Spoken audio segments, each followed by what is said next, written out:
Новая неделя, новые новости. Привет! Сегодняшний выпуск — это та самая Италия, которую редко увидишь на открытках. Шумная, противоречивая, местами абсолютно невероятная. Страна, где перед Рождеством одновременно взлетают цены на билеты, загораются сотни тысяч огней. Папа устраивает пересадку в стиле Формулы-1, а суды, политики и улицы кипят не хуже итальянской кухни. Мы поговорим о том, как обычные люди сталкиваются с необычными ситуациями, когда кассовые работники проходят испытание тушью, когда заводы наказывают за отказ от переработок, когда подростки оказываются втянуты в жестокие дела. При этом Рим все равно сияет, улицы полны людей, а страна живет своим вечным декабрьским парадоксом. Праздник рядом с хаосом и надежда рядом с бюрократией. Короче, у нас выпуск про Италию такой, какая она есть. Красивая, эмоциональная, иногда абсурдная, но всегда настоящая. Если уж мы заговорили про декабрьские парадоксы Италии, то начнем с того, что лучше всего описывает настроение сезона. Праздники впереди, семьи собираются, аэропорты полны. Именно в этот момент Италия показывает свою особенную магию. Самые дорогие билеты туда, куда люди хотят просто вернуться домой. Так что первая новость о том, как Рождество неожиданно стало роскошью. Похоже, вернуться домой на праздники в Италии — это теперь не традиция, а привилегия VIP-класса. Семья из 4 человек, желающая слетать из Милана или Турина на Сицилию, внезапно обнаруживает, что живет в экономике, где «мама, я лечу домой» стоит как мини-отпуск на Мальдивах. По данным, ценники на праздничные авиабилеты настолько бодрые, что даже межконтинентальные рейсы смущенно кашляют сбоку. Например, билет Милан-Катания 23 декабря стоит 178 евро, что на 790% дороже, чем спокойный, непритязательный январский билет за 20 евро. Авиаиндустрия называет это динамическим ценообразованием. Потребители это называют динамическим разорением по месту жительства. То есть иногда дешевле слетать в Нью-Йорк, погладить статую свободы и вернуться обратно, чем съездить на Сицилию и поздравить бабушку. Антимонопольное ведомство Италии уже начало расследование, напоминая авиакомпаниям, что Сицилия и Сардиния вообще-то защищены принципом территориальной непрерывности. Но, судя по ценам, транспорт доступен разве что в территории и для тех, у кого фамилия совпадает с названием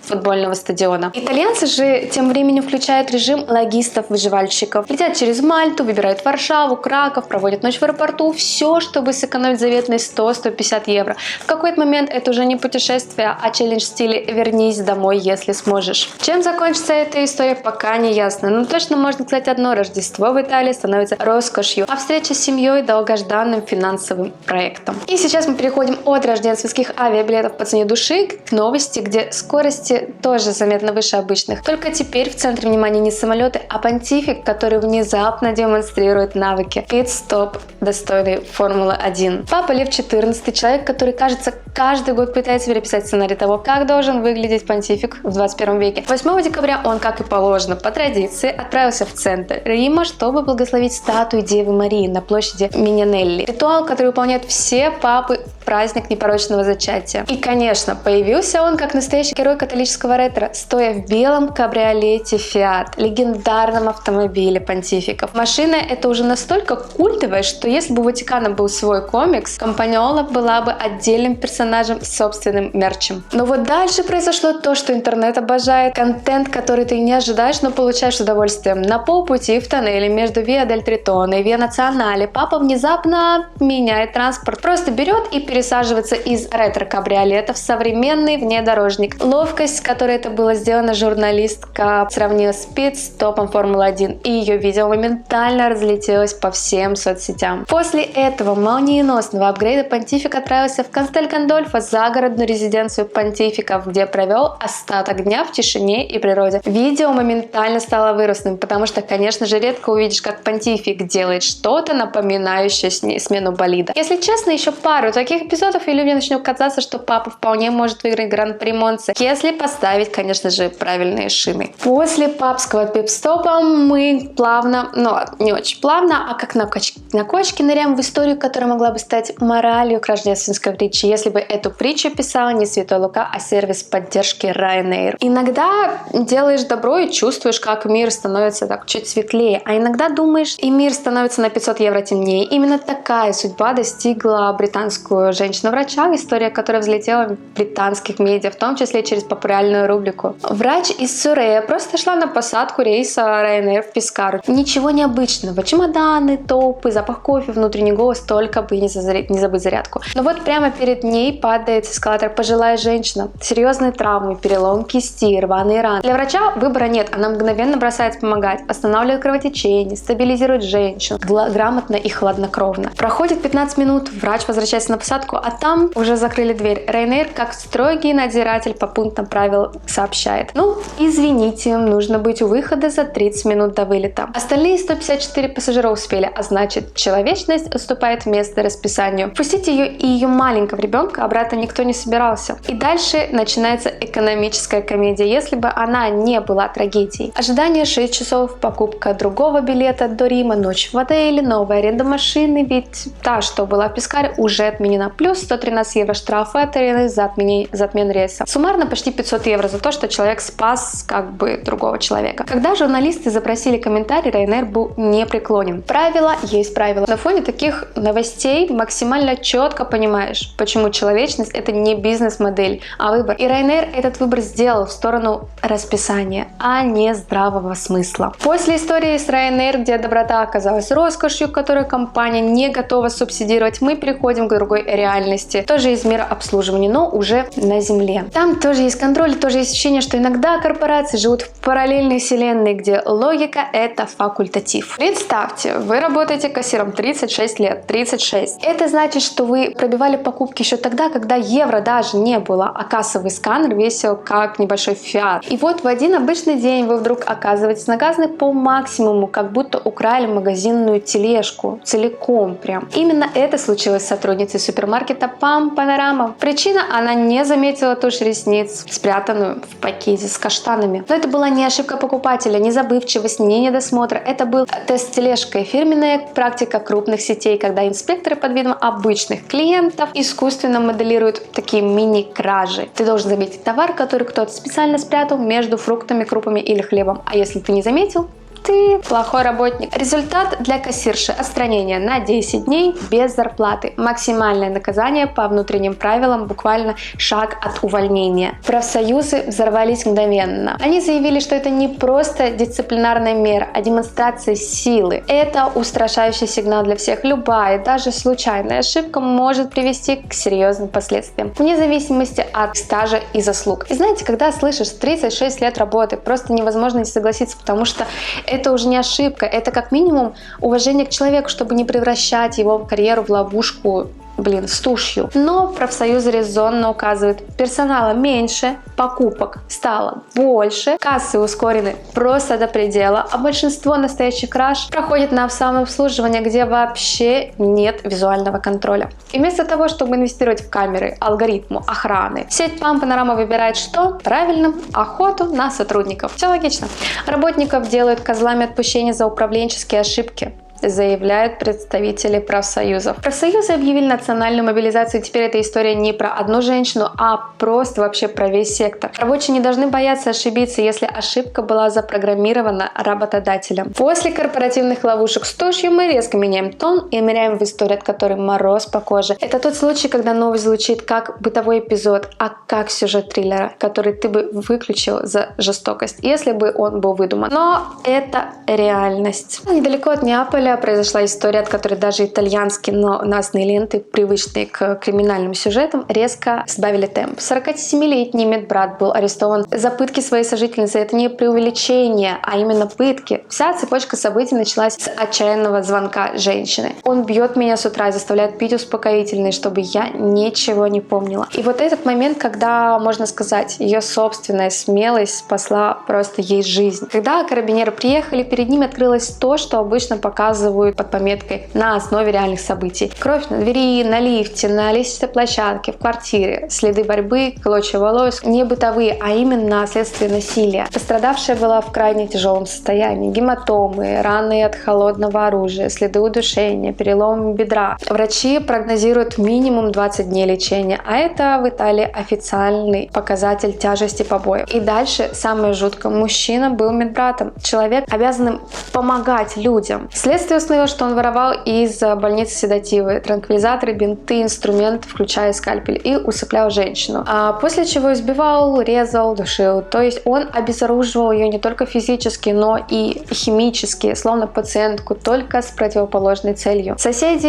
Соседям, как обычно, стало неловко, слышали крики, но не хотели лезть. И вот это «не хотели» — отдельное социальное преступление, которое в таких вот историях всегда тяжело проглатывать. Особенно страшно, что женщина уже ранее обращалась в полицию. Был активирован Кодиче Россо, экстренный протокол защиты жертв домашнего насилия, но этого оказалось недостаточно, чтобы остановить агрессора до того, как он доведет все до края. Мужчина сейчас в тюрьме, ему предъявлены объявления в тяжких побоях, незаконном хранении медикаментов, попытки удушения, жестокое обращение. В общем, хороший такой комплект. Эта история потрясла всю страну. Не только из-за жестокости, а из-за того, что человек, который должен был лечить, использовал медицинское знание как оружие. Это самое болезненное преступление, когда доверие превращается в инструмент насилия. После ужасающей истории с Мебатом, где одиночный злоумышленник использовал знания как оружие, мы переходим к делу, от которого Италии буквально опустились просто руки. Потому что здесь зло не один человек, здесь их группа. И среди них те, кто еще даже не закончил школу. Это новость, от которой даже опытные римские криминальные репортеры сделали просто паузу. Потому что обычно, когда слышишь о похищениях, пытках, вымогательствах, ты представляешь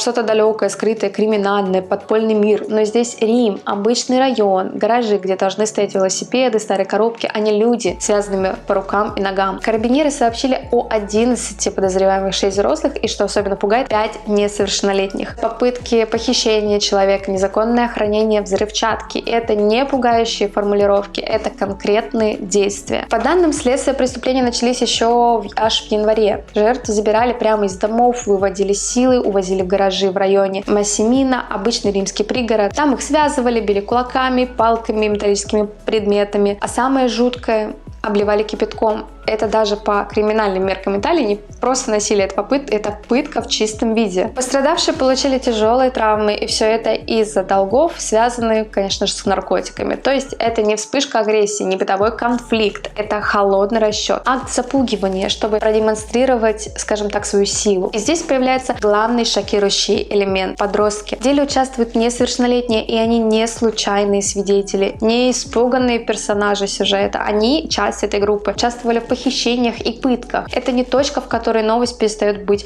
просто криминальной. Это становится социальным диагнозом. В общем, да, город в шоке. Рим — город с миллионами жителями и долгой, просто нереально долгой историей, многое видел. Но здесь особенно страшно, где происходит преступление. Жилые дома, обычные подъезды, соседские гаражи, семьи, пенсионеры, дети. И все это время буквально в паре метров людей похищали и пытали. После римской истории, где подростки участвовали в пытках, казалось бы, ну все, ниже градуса человеческого абсурда мы уже не опустимся. Но Италия — такая страна, где криминальная жизнь легко сменяется трудовой драмой. И обе истории бьют одинаково больно, просто по разным местам. Сотруднику больше 60 лет, стаж почти 30 лет, то есть человек провел на этом заводе больше времени, чем существуют некоторые модели Electrolux, которые собирали на тех же линиях. Увольнение сразу, без отработки, с формулировками, от которых веет корпоративной драмой. Как все началось? Руководство внезапно объявило 5-недельный марафон субботних переработок. Большинство, конечно же, согласились, но примерно десяток работников, в том числе и герой этой вот истории,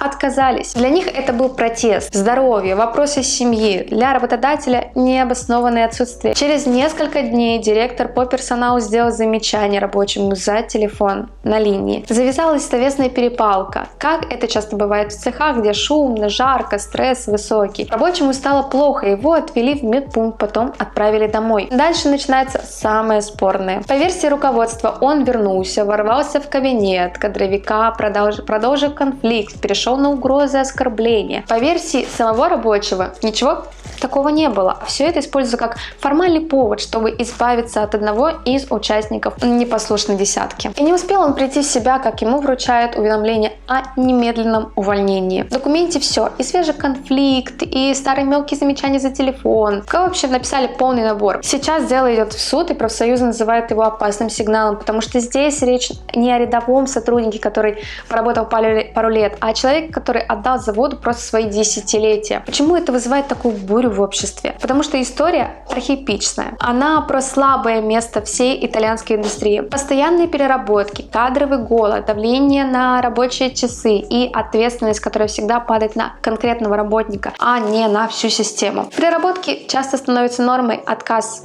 роскошью, и один конфликт с начальством может просто перечеркнуть все.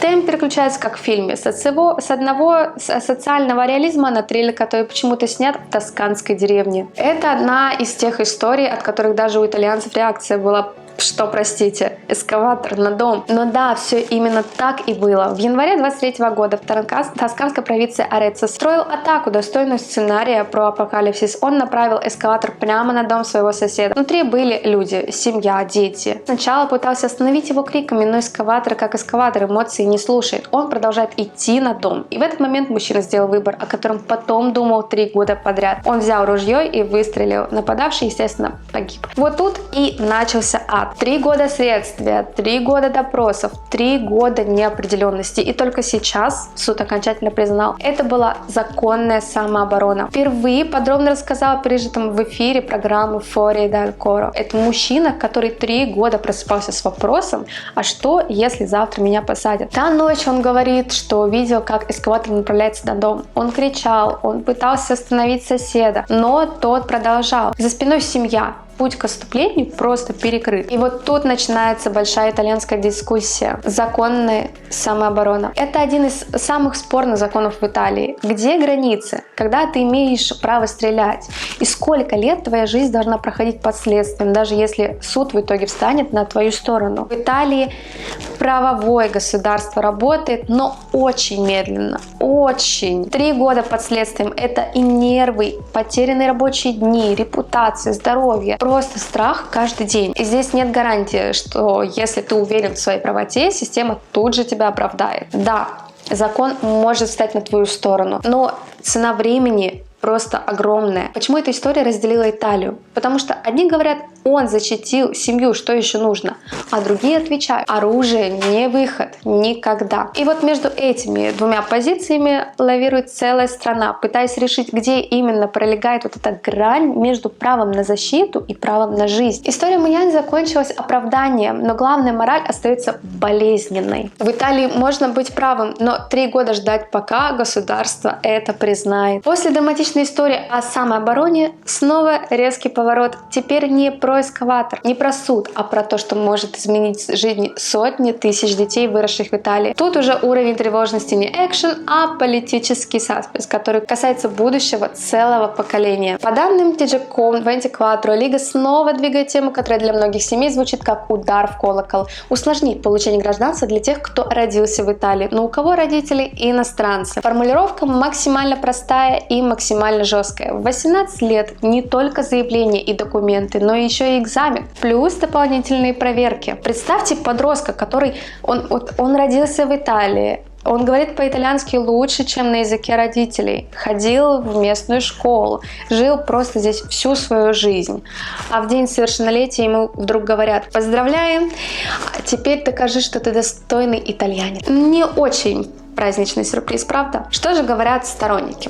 Они считают, что это вопрос уважения к законам и интеграции. Мол, если ты чувствуешь себя частью страны, проблем с экзаменом не должно быть. Там по языку, по истории, по конституции вообще никаких. В теории это звучит красиво, в реальности, как обычно, зависит от того, кто сдает. Что же говорят противники? Они видят в этом не экзамен, а фильтр по происхождению. У богатых семей будут репетиторы, курсы, время, адвокат, который соберет все документы. У семей, живущих между сменами и арендованными комнатами, будет один вопрос: а если ребенок завалит? А если не хватит одного какого-то бумажного листочка? И тут появляется еще один фактор психологический. Подросткам, которые всю жизнь считали Италию домом, говорят: нет, ты все еще немного временный, докажи шутка для нас обратная. Для семей, у кого подростки уже живут в режиме «мы итальянцы» и в душе и в быту, эта инициатива звучит как вторжение. Как это мы можем не получить паспорт в стране, где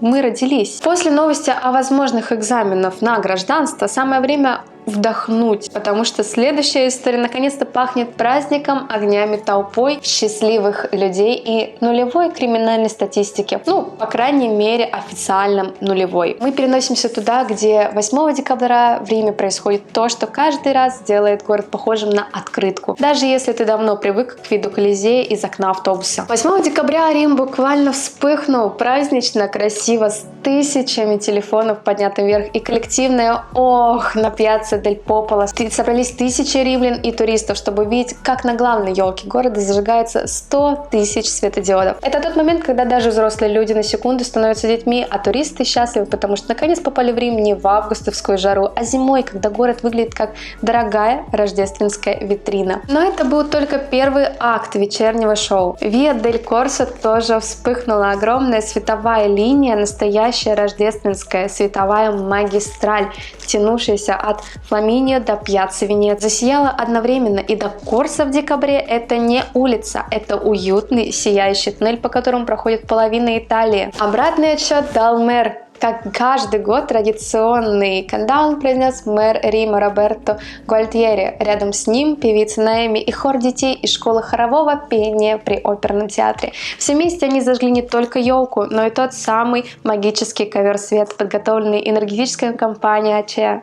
И нужно признать, Рим умеет сиять, и еще как. А почему же огни зажигаются вот именно 8 декабря? Потому что это праздник Иммаколата, праздник непорочного зачатия Девы Марии. Для Италии это один из самых важных дней католического календаря. Официальный государственный выходной, кстати говоря. 8 декабря это момент, когда в стране фактически начинается рождественский сезон. Вот как работает логика итальянцев. До 8 декабря, рано еще ставить елку. После 8, а почему она у тебя еще не стоит? Поэтому именно 8 декабря Рим включает праздничный режим. Огни, музыка, горячий шоколад, люди, которые гуляют просто потому, что красиво. И вот мы уже в конце декабрьской сказки. Огни загорелись, Рим сияет, туристы стекаются, а местные пытаются вспомнить, где припарковали машину. Вот такая Италия перед Рождеством. Яркая, шумная, сложная, иногда пугающая, но все равно удивительно живая. Здесь в один день могут соседствовать праздничные огни, судебные драмы, абсурдная бюрократия и моменты настоящей человечности. Даже когда кажется, что новости сплошь тяжелые и странные, город все равно включает свои миллионы лампочек, как будто напоминает: эй,